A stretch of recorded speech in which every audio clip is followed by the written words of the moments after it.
It's just that we have sorted out so many of our internal disasters, like kidnapping, community uprising, and all of that. But right now we have two present internationally embarrassing situations: the Boko Haram and this herdsmen crisis. You know, and they are national disasters actually. Yeah. You know, if you look at the will to implement the policies that govern security violations, you know, the will to penalize, to apply justice, those are some of the weaknesses that are making these things to still thrive.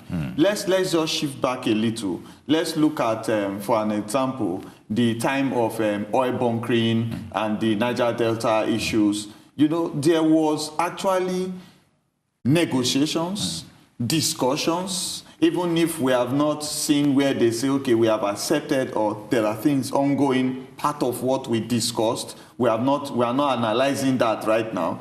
We saw issues about kidnapping. We saw so many states coming up with penalties for kidnapping within their states. And we saw penalties accruing to such people when victims come out and identify and can testify, and there are evidence. You know, right now, these two issues that you see that are causing this embarrassment right now, they need us to apply the will to implement government regulations, policies, and judicial interpretations into crime and murder, arson, and unusual assembly, you know, violence in reaction. Now, once you can have that will, I have a level of respect for CPO Osheni, because in the course of, I'm a retired military personnel, so in the course of my activities, I've seen what some police officers do against the constraint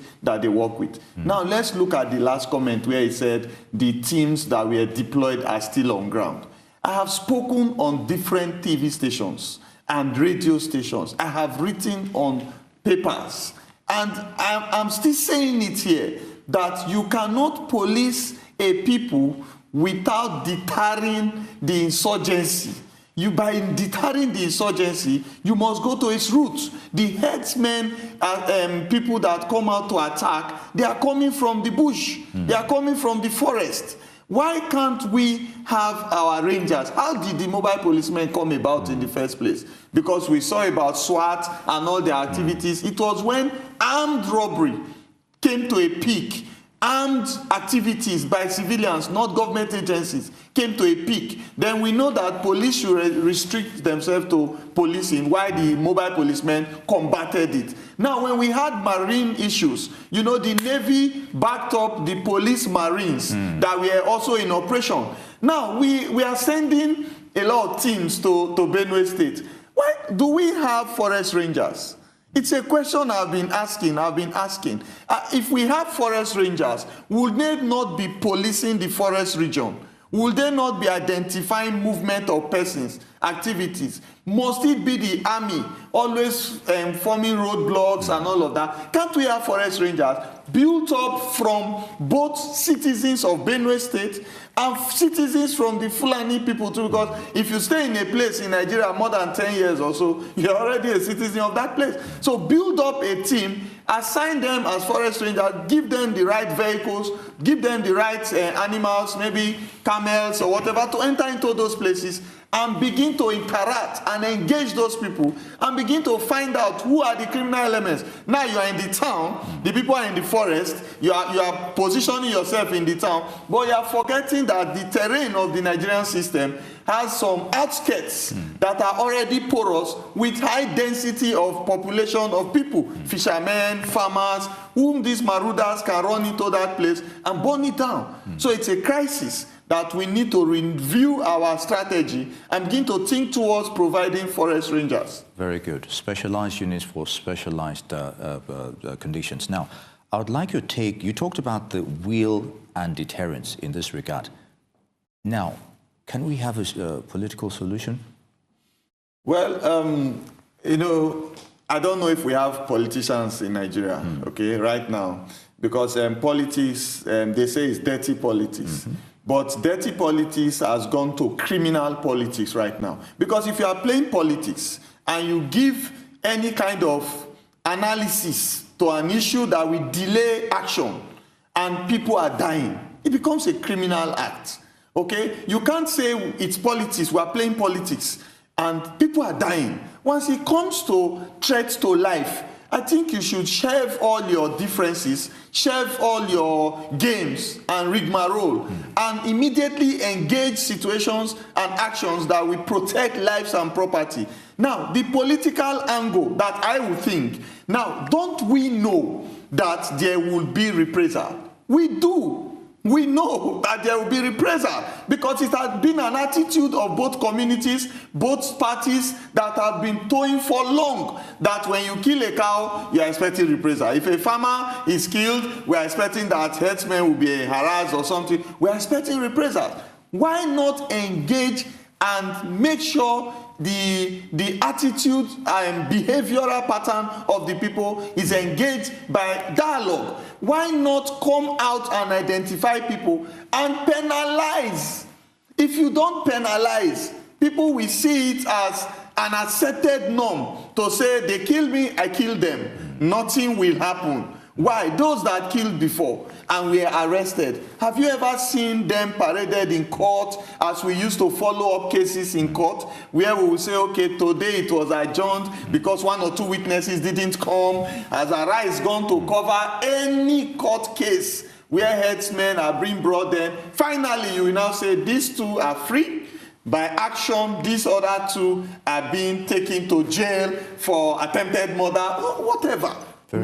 Okay, very good, Roy. Now, you talked about solving the problem at the roots, but there's an issue that's been nagging. Nobody's talking about gun control. Now, let's look at specifics, for example. You see young 14-year-old, 15-year-olds, teenagers, Fulani herdsmen, or as it were, the Marauders. They're brandishing Kalashnikovs as if it's like their daily dressing, and nobody's talking about that. So obviously, these guns are coming in and is getting into the wrong hands. So what do you make of this development? Africa in itself is a very thriving platform for gun business, okay, because of the various crises that is going on in different communities, different countries. Now, inter-border relations between country and country. I said it on one of the TV stations now, I don't want to mention that. I said, if you apprehend someone with a gun and you detect that the gun is not licensed to him, and you must follow that as your best line of investigation, how did you get it? Then give us. Who gave you? You identify some people, you pick those ones up, you trace it to source. You can only plug one or two sources of gun use. But what you can do to deter people from taking it is the penalty involved and the will of the government to apply penalties to violations. If I'm caught with a gun, after all this, right now, there are so many news from the IG, instructions to CP to say, submit your arms, and after that, somebody is caught without a license or with a license that they even submit or obey the rule, and they see the person walking on the street, and I submitted mine. It's immediately a violation of that policy. It's immediately an abuse of that office to whoever the office holder is, not to follow that to the letter and ensure that person is penalized, or you resign.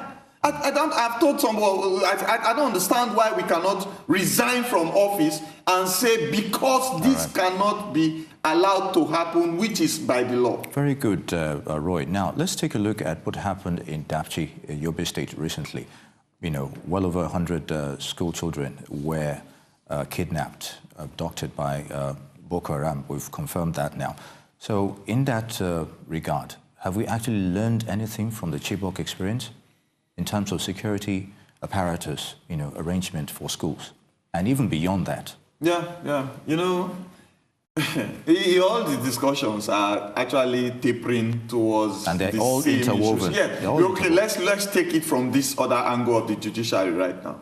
I said they should call for a state of emergency in the judiciary, because before the discovery that politicians could buy the judiciary, before the discovery that monies were paid to judges' account while a case was going on, before all of those discoveries, we didn't know. We just thought, okay, it's in court and it's dragging. We didn't know that there was possibilities to compromise the judiciary. Okay.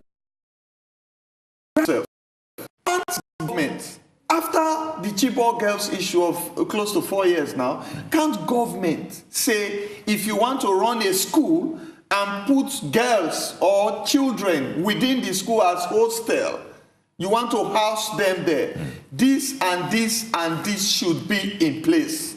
And if those schools don't have it, then you lock it down. What happened when we are having collapse of building in Lagos? The building and control and all those survey and all those things went into place and sealed up buildings even under construction. And the whole thing just calmed down. Now, once you cannot tell schools to say, have at least perimeter protection, have at least access control, have at least 2 armed men on ground, even from the NSCDC, which is already giving that approval right now, even from the nearest police command, which was close to the school in this Datu school, make a relationship, have armed men, that there will be a bit of resistance to consider in the attack. Then, okay, let's take it to cognizant schools in the north. They have wide expanse of land where you can just build the school in the middle, and the rest will be for agriculture, for farming. Fine. Okay, can't you have a restricted area to cover hostels and classrooms only? We are not asking you to go and do the expanse of perimeter fencing, cat wire, electric fencing, and say it's cost intensive. Can't you just cover the hostel alone with enough cameras, enough electric fencing? And even if the government cannot do it for the school, then it is not allowed. You don't license a school that will become a risk to the students who are paying to get education.